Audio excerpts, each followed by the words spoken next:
Salut. Pour ce message de mi-parcours, donc je ferai quelque chose d'un peu différent.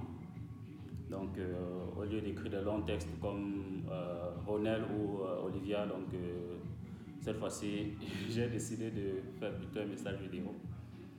Parce que voilà, le sujet, pour moi, c'est très important. Je me dis peut-être ce format pourrait être bien pour faire passer les messages un peu plus facilement. Comme ça va éviter aux gens de lire les longs textes. Voilà. Donc, bon, on va essayer ça et puis on verra si ça vous convient. Donc, pour ce message de mi-parcours, il y a plusieurs points que j'aimerais bien soulever. Donc, voilà, c'est pourquoi j'ai peut-être souhaité faire la vidéo maintenant. Comme ça soit beaucoup plus clair. Vu que moi, j'écris beaucoup, moi, je ne sais pas trop écrire. Si vous avez remarqué, moi, j'écris très peu en fait. Moi, je vous fais discuter comme ça. C'est peut-être beaucoup mieux pour faire passer le message et tout. Donc, il y a déjà un premier point, c'est une question que je me pose en fait, c'est est-ce que le challenge pour vous, c'est une corvée? Voilà, il faut me le dire. Parce que moi, l'impression que j'ai en fait, c'est que le challenge est plutôt devenu une corvée. Donc, se lever à aller courir, c'est plus une corvée qu'un plaisir. Donc, les gens ne prennent plus vraiment du plaisir à le faire. Et je dis, si c'est une corvée, voilà, ce n'est pas notre intention. Donc, notre intention de faire en sorte que les gens puissent courir et prendre du plaisir en le faisant, quoi. Euh, Moi, mon rêve, comme dit, merci, il y a un monsieur qui dit souvent qu'il a un rêve de dream. Je ne sais plus comment il s'appelle, mais je pense que vous savez de qui je parle. Pour moi, mon rêve, en fait, c'est de faire en sorte que le running, en fait, soit comme une sorte de routine.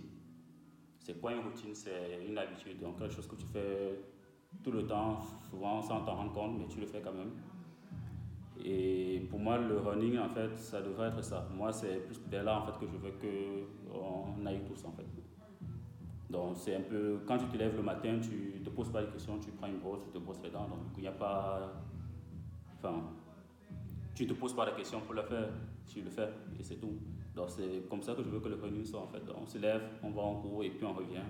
On prend son petit déj, on va au boulot, on va à l'école ou voilà. Tranquille quoi. Il n'y a pas de. On se pose pas trop de questions, on le fait juste et c'est ça. Et c'est ça en fait, c'est comme ça que moi je veux que le challenge soit. Je veux pas que ce soit une corvée, mais que ce soit un truc facile qui rentre dans une routine et qu'on le fait beaucoup plus facilement. Euh, Moi, donc du coup, pour ce mois, en fait, j'ai plus, voilà, on va dire, je suis pas très très content de nos résultats.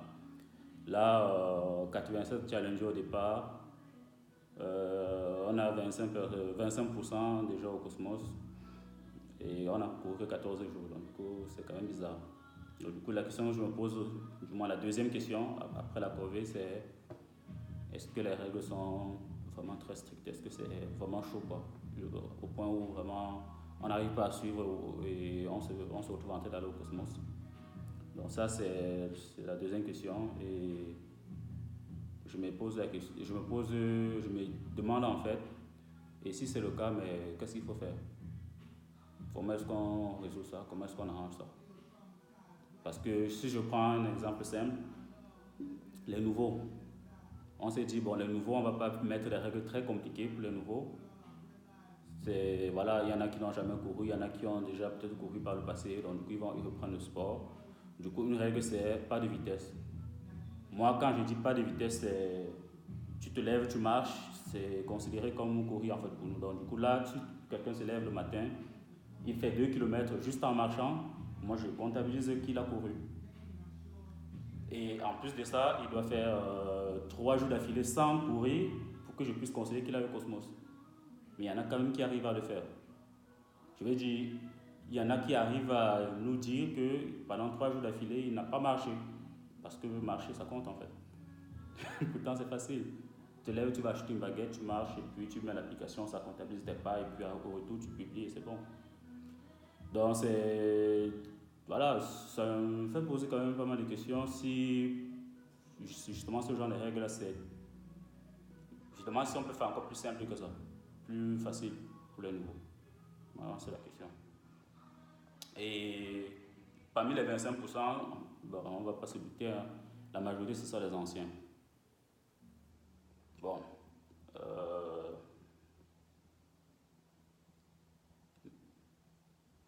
c'est quoi, il faut un jour de plus. Bon, là, on a dit un jour de repos par semaine. Il faut un jour de plus ou il faut 2 jours de repos, 3 jours par semaine. À quel moment est-ce qu'on considère qu'on a assez de jours de repos pour ne plus aller au Cosmos? Parce que moi, le Cosmos, en fait, moi, je vois le Cosmos un peu comme une sorte d'échec pour moi, en fait. Pas pour vous, mais pour moi.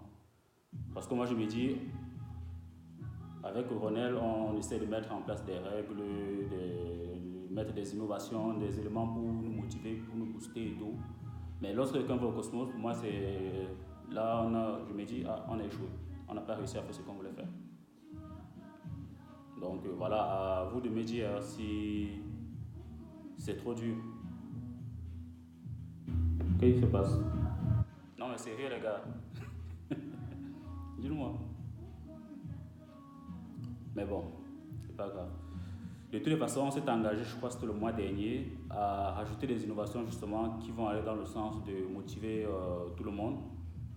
Donc, innovation, c'est un gros mot. Hein. Bon, c'est du moins plus ou moins des petits éléments qu'on va rajouter comme ça. Ça a l'air de rien, mais c'est des éléments qui boostent vraiment, quoi. Par exemple, le fait de pouvoir revenir du cosmos, de ressusciter ressusciter du cosmos. Ça, moi, je trouve que c'est plutôt très intéressant pour, du moins, éviter de démoraliser les gens qui se disent « Ah, je suis le cosmos, c'est fini pour moi. » Il y a quand même moyen de revenir. Il y a la journée double digit qu'on a mis en place, les 10 et le 20 du mois. Donc 10, ça marque du moins la fin de la première décade. Le 20, ça marque la fin de la deuxième décade. Donc on s'est dit, voilà, pourquoi pas se lancer un défi, faire un DD. Ceux qui peuvent le faire le font. Ça fait toujours plaisir de se mettre un peu en mode de jeu. Et en fait, en général, on dit que lorsque tout ce que tu fais, lorsque c'est sous forme de jeu, c'est beaucoup plus facile à faire. Donc du coup, voilà, si on se dit un jeu, le 10, on fait un double digit, voilà, c'est bon. Ceux qui n'ont jamais fait de double digit, c'est le moyen pour eux d'aller à leur maximum, de faire le max qu'ils peuvent, faire le maximum de kilomètres qu'ils peuvent, quoi. Et je suis sûr qu'il y en a certains qui n'ont jamais pensé à faire le double digit et qui se sont retrouvés en train de le faire ce mois. Je crois qu'il y a Sandrine qui est déjà à son 3e double digit, pourtant elle n'avait jamais fait de double digit avant. Elle ne savait même pas si elle pouvait arriver à faire ça. C'est ça qu'on appelle l'effet Bannister en fait. L'effet Bannister en fait c'est quoi? C'est un... Ah mince, je sais plus ce que c'est. Pourtant c'était beaucoup plus clair ce matin. Ok, en fait l'effet Bannister en fait c'est un athlète qui a, je crois que c'est le premier athlète qui est passé en dessous de 4 minutes en termes de 4 minutes par kilomètre, par miles. Donc il a fait le miles en moins de 4 minutes. Je crois que j'étais le premier à le faire. Avant qu'il ne le fasse, les scientifiques avaient démontré que c'était impossible de le faire. Vraiment, scientifiquement, physiologiquement, on ne pouvait pas le faire. Et le mec a réussi à le faire. Dès que le mec a réussi à le faire, l'année d'après, il y a eu plus de 300 personnes qui l'ont fait. Donc vous voyez que finalement, en fait, tout ça, c'est psychologique. Donc on va dire double digit, les gens vont trouver, ah oui, c'est compliqué et tout. Non, c'est pas compliqué. C'est psychologique. Et l'avantage que nous avons ici dans ce groupe, c'est que lorsqu'il y a du monde, lorsqu'on voit des gens qui le font, on sait qu'on peut le faire. Lorsqu'on voit des gens qui vont courir tous les jours non-stop, on sait qu'on peut le faire. Il n'y a pas de magie là-dedans. Il suffit d'avoir, c'est mental en fait. Moi, l'année dernière, lorsqu'on a lancé le challenge, j'ai fait le premier mois de clean sheet. Pour moi, c'était ok, c'est bon, je mérite une médaille, c'est fini. Je n'ai pas fait le mois de juillet, je n'ai pas fait le challenge le mois d'août parce que je me disais, ah ouais, j'ai atteint le summum en juin, quoi. Mais Ronel, il a continué. Et c'est après que je me suis dit, ah mais si Ronel continue, ça veut dire que c'est possible de le faire. Et je suis revenu dans le challenge. Juste pour vous expliquer en fait que le fait d'être dans un groupe, ça permet de motiver tout le monde en fait, ça permet de pousser tout le monde justement par l'effet Bannister en fait. Lorsque tu vois telle personne faire ceci, tu sais que ah oui, s'il a fait ça, ça veut dire que je peux le faire. Même si c'est pas demain, même si c'est pas après-demain, ça va arriver. Au moins tu sais que tu peux le faire. Et c'est ça qui est le plus important en fait. Donc voilà, c'était le message que je voulais passer. Je me dis, allez les gars, restez focus, on se bat, on continue et puis voilà. Il ne faut pas qu'à la fin du challenge on se retrouve avec 15 personnes, 20 personnes quoi. Voilà, c'est juste ça. Voilà, aidez-moi à réussir, moi je vais réussir. Si vous allez au Cosmos, j'ai échoué. Donc aidez-moi à réussir, vous n'allez pas quand même laisser, hein, ne me laissez pas échouer quand même. Merci.